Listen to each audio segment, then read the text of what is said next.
Welcome to Jharkhand education hub.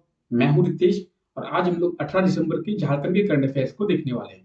Jharkhand के current affairs को हम लोग बहुत ही डिटेल में कवर करेंगे और 18 दिसंबर से झारखंड के जितने भी करंट अफेयर्स बनने वाले हैं उसे हम देखने वाले हैं। तो चलिए क्लास को शुरू करते हैं और 18 दिसंबर के झारखंड के करंट अफेयर्स को देखते हैं। इस क्लास का पीडीएफ आपको हमारे टेलीग्राम चैनल पर मिल जाएगा। टेलीग्राम चैनल पे सभी क्लासेस के पीडीएफ आपको एक साथ मिल जाएंगे और टेलीग्राम चैनल का लिंक आपको डिस्क्रिप्शन बॉक्स में मिल जाएगा। आप वहां से जाकर टेलीग्राम चैनल ज्वाइन कर सकते हैं। आप सभी लोग टेलीग्राम चैनल को मस्ट ज्वाइन कर ले, क्योंकि झारखंड की क्लासों से रिलेटेड साथ ही साथ झारखंड की वैकेंसी से रिलेटेड जितने भी नोटिफिकेशन होते हैं आपको वहां पे मिल जाते हैं और क्लासों के पीडीएफ भी आपको वहां पे मिल जाते हैं। तो आप लोग टेलीग्राम चैनल को मस्ट ज्वाइन कर ले। तो चलिए चलते हैं हम लोग अपने पहले क्वेश्चन की ओर और देखते हैं हमारा आज का पहला क्वेश्चन। तो आज का हमारा पहला क्वेश्चन है, राज्य में 12 शिक्षकों को नाम को परिवर्तित कर दिया गया है और नाम को परिवर्तित करके क्या रखा गया है। इसका सही आंसर क्या होगा? इसका सही आंसर होगा ऑप्शन बी, सहायक अध्यापक। यानी अब राज्य में जो भी पारा शिक्षक है उनके नाम को चेंज करके सहायक अध्यापक कर दिया गया है। पारा शिक्षकों को अब सहायक अध्यापक के नाम से जाना जाएगा। चलिए जानते हैं इसके बारे में। तो राज्य के पारा शिक्षकों को नियमावली पर स्वीकृति मिल गई है, जिसमें राज्य में अब पारा शिक्षकों को अब सहायक अध्यापक कहा जाएगा। अब इस नियमावली में बदलाव क्या क्या किए गए हैं तो इनके बारे में हम जानते हैं। इनमें 15 दिनों की मेडिकल छुट्टी भी मिलेगी। यानी अब तक जो भी पारा शिक्षक थे उनको 15 दिनों की मेडिकल छुट्टी नहीं मिलती थी। देखिए, जो छुट्टी उन्हें मिलती है वो छुट्टी तो उन्हें मिलेगी, लेकिन मेडिकल की फैसिलिटी अब ज्यादा दी गई है। यानी 15 दिनों की मेडिकल छुट्टी अब उनको ज्यादा मिलेगी। साथ ही साथ और क्या होगा, 5% काम होगा पास मार्क्स, यानी काम नहीं होगा, ये कम होगा। ठीक है, तो 5% जो है उसका पासिंग मार्क्स जो है वो कम होगा। यानी टीचर के जो पास करने के लिए जो एग्जाम होता है उसमें 5% मार्क्स जो है वो कम हो जाएंगे पास करने के लिए। 4% वार्षिक मानदेय में वृद्धि, यानी सैलरी में जो है, जो उनका सैलरी है वो ईयरली है, ईयरली सैलरी में 4% की बढ़ोतरी की जाएगी। साथ ही साथ आकलन परीक्षा पास करने पर 10% की सैलरी इंक्रीज कर दी जाएगी। ठीक है, और क्या है, साथ साथ अब उनको क्या होगा, तो देखिए आकलन परीक्षा तो है उनको 3 अवसर मिलते थे, उनकी जगह 4 अवसर मिलेंगे। तो देखते हैं यहाँ पे हमारे लिए इंपॉर्टेंट क्या क्या पॉइंट है। सबसे इंपॉर्टेंट ये है कि 15 दिनों की छुट्टी जो है वो उन्हें ज्यादा मिलेगी, जिसे हम लोग मेडिकल छुट्टी के नाम से जान सकेंगे। साथ साथ 5% जो है वो पासिंग मार्क्स को कम किया जाएगा। 4% जो है ईयरली जो उनकी सैलरी होगी, जिन्हें हम पैकेज के नाम से जानते हैं, तो ईयरली सैलरी में उन्हें 4% की बढ़ोतरी की जाएगी। साथ ही साथ जब वे आकलन परीक्षा को पास कर लेंगे तो उनकी सैलरी 10% इंक्रीज कर दिया जाएगा। अब जो आकलन परीक्षा उनको 3 बार अटेम्प्ट करने को मिलता था, लेकिन अब उन्हें 4 बार अटेम्प्ट कर सकेंगे पारा शिक्षक। और पारा शिक्षक के नाम को क्या किया गया है, तो पारा शिक्षकों के नाम को चेंज करके सहायक अध्यापक कहा गया है।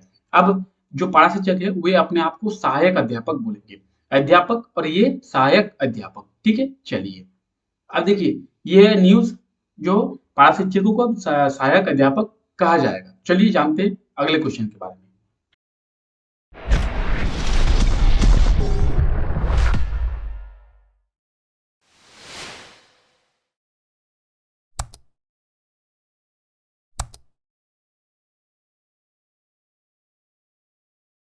हमारा अगला क्वेश्चन है, राज्य के किस जिले में 5वीं अंतरराष्ट्रीय वॉक चैंपियनशिप का आयोजन किया जाएगा।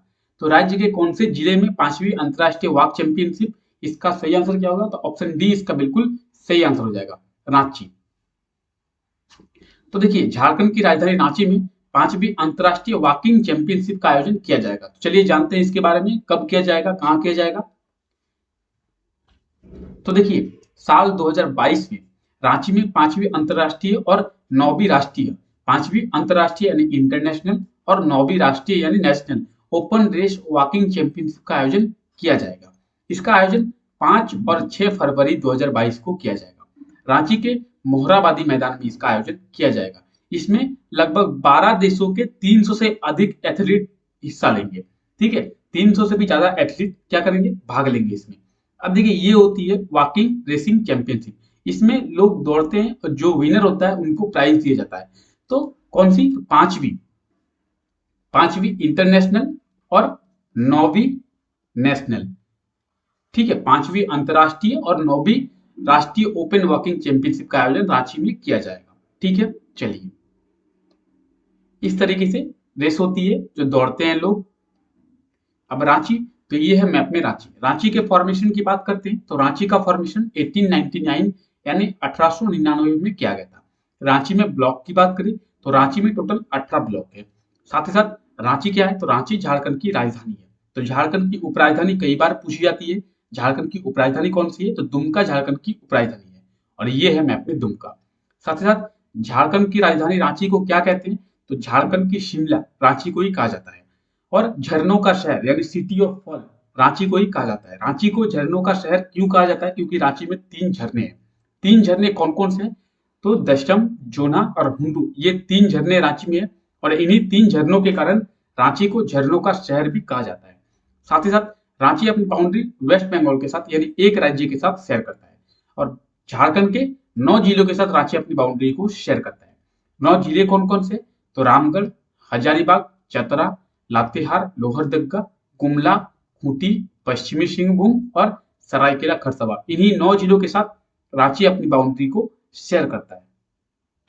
अब देखिए, रांची झारखंड की राजधानी है, तो राजधानी से रिलेटेड कुछ टर्म्स है, आप लोग याद रखिए, एग्जाम में बार बार पूछे जाते हैं।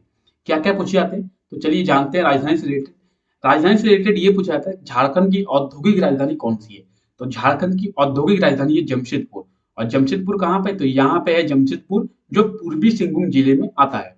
साथ ही साथ झारखंड की धार्मिक राजधानी पूछी जाती है, तो झारखंड की धार्मिक राजधानी कौन सी है, झारखंड की धार्मिक राजधानी है देवघर। मैप में देवघर कहाँ पे है, तो ये है मैप में देवघर और झारखंड की ये धार्मिक राजधानी है। झारखंड की वित्तीय राजधानी यानी फाइनेंस कैपिटल, झारखंड की वित्तीय राजधानी वो भी जमशेदपुर को ही कहा जाता है। तो झारखंड की वित्तीय राजधानी भी जमशेदपुर है। भारत की कोयला राजधानी वो है झरिया, जो धनबाद में स्थित है। यहाँ पे है झरिया। साथ ही साथ भारत की अभ्रक राजधानी यानी माइका कैपिटल ऑफ इंडिया किसे कहते हैं, वो कहते हैं कोडरमा को। ये है मैप में कोडरमा। कोडरमा को माइका कैपिटल ऑफ इंडिया कहा जाता है। तो राजधानी के कुछ टर्म है, आप लोग इन्हें याद रखिए। साथ साथ एक और टर्म है कि झारखंड की रानी या फिर छोटा नागपुर की रानी किसे कहा जाता है, तो लातेहार जिले में है क्या, नेतरहाट। नेतरहाट को झारखंड की रानी या फिर छोटा नागपुर की रानी कहा जाता है। तो चलिए देखते हैं अगला क्वेश्चन। हमारा अगला क्वेश्चन है, हाल ही में विजय दिवस कब मनाया गया, तो विजय दिवस कब मनाया गया है, इसका सही आंसर क्या है, तो इसका सही आंसर हो जाएगा ऑप्शन डी, 16 दिसंबर को। 16 दिसंबर को हर साल विजय दिवस मनाया जाता है। अब विजय दिवस कब से मनाया जाता है, तो 1971 में जब भारत और पाकिस्तान का युद्ध हुआ था, उस समय भारत ने इस युद्ध को जीत लिया था और 16 दिसंबर के दिन ही पाकिस्तान को इस युद्ध में भारत ने हरा दिया था। भारत की इस विजय के बाद 1971 से हर वर्ष 16 दिसंबर को विजय दिवस के रूप में मनाया जाता है। तो चलिए जानते हैं इसके बारे में। देश में 16 दिसंबर को विजय दिवस के रूप में मनाया जाता है। इस वर्ष 50वां विजय दिवस मनाया गया, यानी कितना हुआ, तो 50वां विजय दिवस मनाया गया। 1971 में इसकी शुरुआत की गई थी और 2021 में 50वां विजय दिवस मनाया गया। ठीक है, अब देखिए 1971 में पाकिस्तान से जीत के बाद हर वर्ष 16 दिसंबर को विजय दिवस के रूप में मनाया जाता है। वर्ष 1971 में 3 दिसंबर को पाकिस्तान के साथ युद्ध शुरू होकर 16 दिसंबर को पाकिस्तान ने अपनी पराजय स्वीकार कर ली थी और 13 दिन में ये युद्ध समाप्त करके भारत ने अपनी जीत दर्ज की थी और 16 दिसंबर को ही भारत ने अपनी जीत दर्ज की थी, इसीलिए 16 दिसंबर को हर साल विजय दिवस मनाया जाता है। इस समय भारत ने पाकिस्तान को पराजित कर दिया था और पाकिस्तान के लगभग 93,000 यानी 93,000 सैनिकों को बंदी बनाया था। बाद में उन्हें रिहा कर दिया गया था, लेकिन भारत ने पाकिस्तान को बहुत ही अच्छा हराया था और भारत ने पाकिस्तान के ऊपर विजय प्राप्त की थी इसी दिन, इसीलिए हर वर्ष 16 दिसंबर को विजय दिवस के रूप में मनाया जाता है। ठीक है, तो विजय दिवस हर साल 16 दिसंबर को मनाया जाता है। हमारा अगला क्वेश्चन है, हाल ही में किस भारतीय ने 70वीं मिस यूनिवर्स का खिताब जीत लिया है, तो 70वीं मिस यूनिवर्स का खिताब किसने जीता है, इसका सही आंसर क्या होगा, तो ऑप्शन बी इसका बिल्कुल सही आंसर हो जाएगा, हरनाज संधू। हरनाज संधू ने अभी 70वीं मिस यूनिवर्स का खिताब जीत लिया है। तो चलिए जानते हैं इसके बारे में। तो देखिए 70वीं मिस यूनिवर्स का खिताब हरनाज सिंधु ने जीत लिया है, अपने नाम कर लिया है। इन्होंने 21 साल बाद फिर भारत को अपना ताज दिलाया है। ठीक है, 21 साल पहले भारत को ये ताज मिला था मिस यूनिवर्स का और 21 साल बाद अब हरनाज संधू ने भारत को ये ताज दोबारा दिला दिया है और ये तीसरी बार होगा जब भारत ने इस ताज को प्राप्त किया है। भारत से अभिनेत्री सुष्मिता सेन और लारा दत्ता के बाद ये तीसरी भारतीय है। ठीक है, ये तीसरी भारतीय जिन्हें ये ताज पहना है। आप जानते हैं इसके बारे में, हरनाज सिंधु। तो देखिए 2017 में इन्होंने क्या किया था, times fresh face miss Chandigarh का खिताब जीत लिया था। 2018 में इन्होंने मिस मैक्स इमेजिंग स्टार जीत लिया था। 2019 में इन्होंने फेमिना मिस इंडिया पंजाब का भी खिताब प्राप्त किया है और 2021 में मिस डिवा यूनिवर्स का खिताब इन्होंने प्राप्त कर लिया है। तो इनके नाम पे ये चारों खिताब हैं। अब देखिए हरनाज सिंधु, और ये है अभी मिस यूनिवर्स, तो ये है हरनाज सिंधु, इन्होंने मिस यूनिवर्स का खिताब जीत लिया है।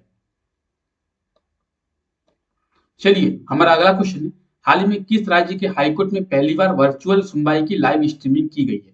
तो इसका सही आंसर क्या होगा? इसका सही आंसर होगा ऑप्शन सी, झारखंड। झारखंड के हाईकोर्ट का पहली बार वर्चुअल सुनवाई की लाइव स्ट्रीमिंग की गई है। अब वर्चुअल सुनवाई क्या होती है? तो वर्चुअल सुनवाई जो वीडियो कॉन्फ्रेंसिंग के माध्यम से होती है, यानी वीडियो कॉल के माध्यम से जो सुनवाई होती है उसे हम लोग वर्चुअल कहते हैं। अब वर्चुअल जो मीटिंग है उसका लाइव स्ट्रीमिंग किया गया है, वर्चुअल सुनवाई की लाइव स्ट्रीमिंग की गई है। कोरोना के कारण हाई कोर्ट को वर्चुअल कर दिया गया, वर्चुअल सुनवाई कर दिया गया। वर्चुअल सुनवाई की live streaming Jharkhand high court में कर दी गई है। झारखंड हाई कोर्ट, तो झारखंड का हाई कोर्ट कहाँ पे है? तो झारखंड की राजधानी रांची में झारखंड हाई कोर्ट है। चलिए जानते हैं इसके बारे में। तो देखिए वर्चुअल, सबसे पहले वर्चुअल टर्म आया, तो वर्चुअल क्या होता है?